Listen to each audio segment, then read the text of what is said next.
Hi, it's Mark at FBA2USA. Come to FBA2USA.com for hints and tips getting started on Amazon Seller Central if you live outside the USA. Today, product choice. There are lots of rules for choosing your first product when you're launching on Amazon. I say rules, they're more guidelines, but they do tend to make the process more streamlined and easier. The first thing is to think about whether or not your product actually has a market.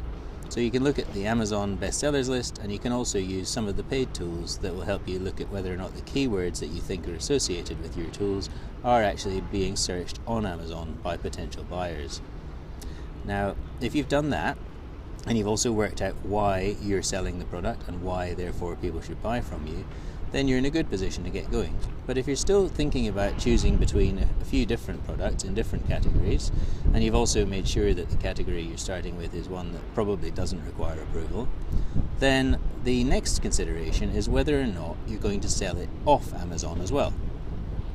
So in doing that, the things to think about are, can you get a domain name that is similar to the product name that you're actually going to sell? Because if you can, that is a useful thing to do and should be done just to keep your options open for selling that product on your own, perhaps Shopify or BigCommerce store down the track.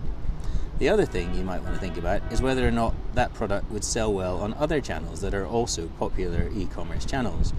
And the obvious ones for someone selling on Amazon in the USA are eBay and Etsy. If you happen to have a product that would sell on any of those channels quite well, perhaps marketed ever so slightly differently, but in the same packaging, then that's going to be a bonus down the track. Amazon will still provide the majority of your traffic and your sales. However, it is likely that you'll be able to leverage what you're doing on Amazon by also selling on the other channels for at least a 20 to 30% increase on your annual revenue.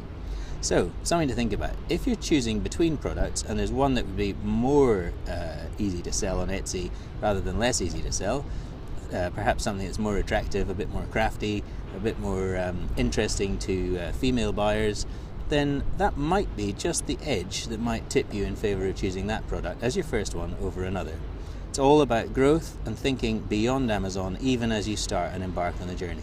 This was Mark at FBA2USA. Come to FBA2USA.com for more hints and tips like this. Thanks.